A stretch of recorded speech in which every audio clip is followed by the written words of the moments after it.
By election ಮುಗಿದ ಬೆನ್ನಲ್ಲೇ ಕಾಂಗ್ರೆಸ್ನಲ್ಲಿ ಅಧಿಕಾರಕ್ಕಾಗಿ ಕಚ್ಚಾಟ ಶುರುವಾಗಿದೆ. CM Siddaramaiah, DCM DK Shivakumar ಬಣಗಳ ಗುದ್ದಾಟ ಒಂದು ಕಡೆ ಆದರೆ ಮತ್ತೊಂದು ಕಡೆ ಕಾಂಗ್ರೆಸ್ನ ಶಾಸಕರು ದೆಹಲಿ ಕಡೆ ಹೊರಟಿದ್ದಾರೆ. ಇಷ್ಟು ದಿನ ಕೂಲ್ ಆಗಿದ್ದ ಕಾಂಗ್ರೆಸ್ ಪಾಳಯದಲ್ಲಿ ಈಗ ಪವರ್ ಫೈಟ್ ಶುರುವಾಗಿದೆ.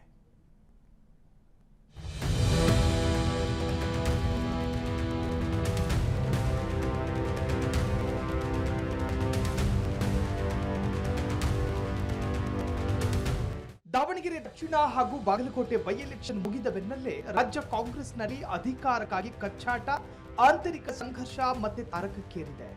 ಸಚಿವ ಸಂಪುಟ ಪುನರ್ರಚನೆಯ ಕುರಿತು ಚರ್ಚೆಗಳು ತೀವ್ರಗೊಂಡಿವೆ. ಕಾಂಗ್ರೆಸ್ ಅಧಿಕಾರಕ್ಕೆ ಬಂದು 3 ವರ್ಷಗಳ ಕಾಲ ಸುಮ್ಮನಿದ್ದ ಕಾಂಗ್ರೆಸ್ಸಿನ ಹಿರಿಯ ಶಾಸಕರು ಇದೀಗ ದೆಹಲಿಯ ಹೈಕಮಾಂಡ್ ನಾಯಕರನ್ನ ಭೇಟಿ ಮಾಡಿದ್ದಾರೆ.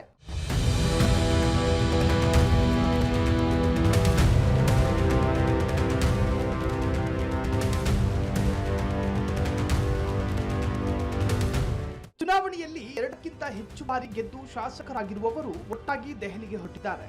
ಇಂದು ಸಂಜೆ 4:30ಕ್ಕೆ ಟಿಬಿ ಜಯಚಂದ್ರ, ಅಶೋಕ್ ಪಟ್ಟಣ, ಷಡಕ್ಷರಿ ನೇತೃತ್ವದಲ್ಲಿ 20 ರಿಂದ 25 ಎಂಎಲ್ಎಗಳು ದೆಹಲಿಗೆ ಭೇಟಿ ನೀಡಿ ಕಾಂಗ್ರೆಸ್ ವರಿಷ್ಠರನ್ನ ಭೇಟಿಯಾಗಲಿದ್ದಾರೆ.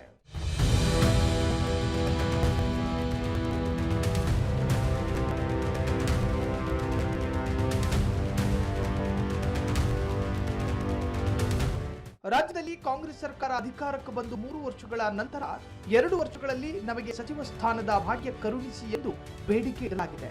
ಮುಂದಿನ ರಾಜಕೀಯ ಏರುಪೇರುಗಳನ್ನು ಗಮನದಲ್ಲಿಟ್ಟುಕೊಂಡು ಹಿರಿಯ ಶಾಸಕರಿಗೂ ಅವಕಾಶವಿದೆ ಎಂಬುದು ಪ್ರಮುಖ ಬೇಡಿಕೆಯಾಗಿದೆ.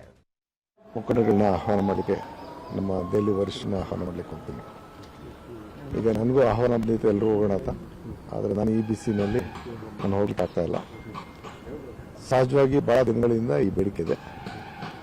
ನಮ್ಮ ಪಕ್ಷ ಹೈಕಮಾಂಡ್ ತೀರ್ಮಾನವೇ ಅಂತಿಮ.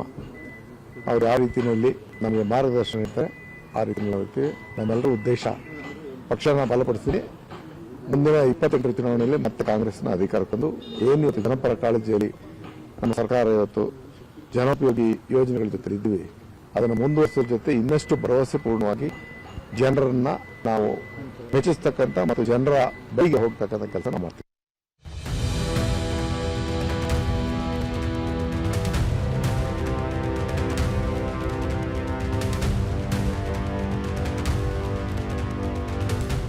ಕಾಂಗ್ರೆಸ್ಸಿನ ಹಿರಿಯ ಶಾಸಕರು ದೆಹಲಿ ಪರೇಡ್ ನಡೆಸಲಿದ್ದಾರೆ.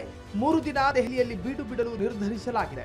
ಟಿಬಿ ಜಯಚಂದ್ರ, ಅಶೋಕ್ ಪಟ್ಟಣ, ಪುಟ್ಟರಂಗಶೆಟ್ಟಿ, ಲಕ್ಷ್ಮಣ ಸವದಿ, ಅಪ್ಪಾಜಿ ನಾಡಗೌಡ, ಶಾಂತನಗೌಡ, ಸುಬ್ಬಾರೆಡ್ಡಿ, ಜಿಟಿ ಪಾಟೀಲ್, ಬಂಗಾರಪೇಟೆ ನಾರಾಯಣ ಸ್ವಾಮಿ, ವಿನಯ್ ಕುಲಕರ್ಣಿ, ಆನೇಕಲ್ ಶಿವಣ್ಣ, ಯಶವಂತ ರಾಯಗೌಡ, ಷಡಕ್ಷರಿ, ಬಿಆರ್ ಪಾಟೀಲ್, ಕೃಷ್ಣಮೂರ್ತಿ ಸೇರಿ 25ಕ್ಕೂ ಹೆಚ್ಚು ಶಾಸಕರು ಒಂದೇ ವಿಮಾನದಲ್ಲಿ ಹಿರಿಯ ಶಾಸಕರು ದೆಹಲಿಗೆ ಪ್ರಯಾಣ ಬೆಳೆಸಲಿದ್ದಾರೆ.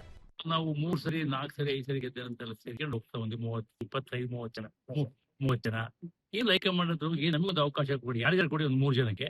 ಈಗ ಸೀನಿಯರ್ ಇದ್ದೀರಲ್ಲ, ನಾವು 3 ಸರಿ ಮೇಲೆ ಗೆದ್ದಿರೋರಿಗೆ ಒಂದು 3 ಜನಕ್ಕೆ ನಾವು ಚಂದ ಯಾರ್ಯಾರ ಕೊಡಿ, ಯಾವ ಕ್ಷೇತ್ರ ಕೊಡಿ, ಯಾವ ಜಾತಿಗಾರ ಕೊಡಿ, ನಮ್ಮ ಪಕ್ಷಕ್ಕೆ ಕೊಡಿ ಅಂತ ಕೇಳ್ತಾರೆ.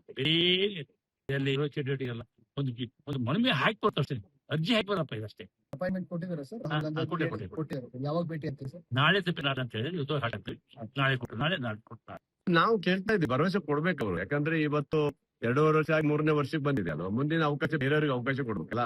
ಇದ್ರಲ್ಲಿ ಇಲ್ಲಿಯೂ ಸಹ ಸಮರ್ಥರು ಇದ್ದಾರಲ್ವಾ, ಹಾಗಾಗಿ ಒಂದು ಅವಕಾಶ ಕೊಡಿ ಅಂತ ಕೇಳ್ತಿರು. ಬರೀ ಸಚಿವಾಕಾಂಕ್ಷಿ ಆಕಾಂಕ್ಷಿನ ಅಥವಾ ನಾಯಕತ್ವ ಬದಲಾವಣೆ ವಿಚಾರ ಅದೆಲ್ಲ ಯಾವ್ದು ನಮ್ಮ ಹತ್ರ ಇಲ್ಲ. ನಮಗೆ ಏನಿದ್ರು ಸಚಿವ ಸ್ಥಾನ ಕೊಡಿ, 3ನೇ ಬಾರಿ 4ನೇ ಬಾರಿ 5ನೇ ಬಾರಿ ಆದವರೆಲ್ಲ ಇದ್ದೀವಿ. ನಾವು ಒಂದು ಅವಕಾಶ ನಮ್ಗೆ ಕೊಡಿ ಅಂತ ಕೇಳಿದೀವಿ.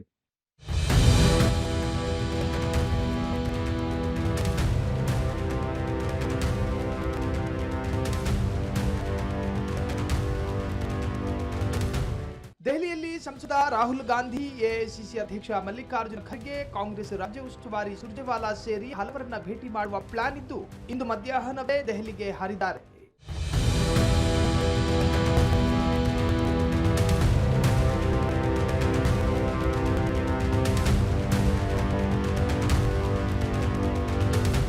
ಉತ್ತಮ ಆಡಳಿತದ ಭರವಸೆ ನೀಡಿ ಅಧಿಕಾರಕ್ಕೆ ಬಂದ ಕಾಂಗ್ರೆಸ್ನಲ್ಲಿ ಈ ರೀತಿ ಪವರ್ ಆಗಿ ಕಿತ್ತಾಡುತ್ತಿದೆ. ಜನರ ಅಭಿವೃದ್ಧಿಗಿಂತ ತಮ್ಮ ಸ್ವಾರ್ಥ, ಹಿತಾಸಕ್ತಿ ಬಟಾಬಯಲಾಗಿದೆ. Bureau report, Freedom TV, Bengaluru. ಕ್ಷಣ ಕ್ಷಣದ ಸುದ್ದಿಗಳಿಗಾಗಿ ಫ್ರೀಡಂ ಟಿವಿ ಸಬ್ಸ್ಕ್ರೈಬ್ ಮಾಡಿ, ಲೈಕ್ ಮಾಡಿ ಹಾಗೂ ಫಾಲೋ ಮಾಡಿ. ಹೊಸ ಸುದ್ದಿಗಳ ನೋಟಿಫಿಕೇಶನ್ಗಾಗಿ ಬೆಲ್ ಐಕಾನ್ ಮೇಲೆ ಕ್ಲಿಕ್ ಮಾಡಿ.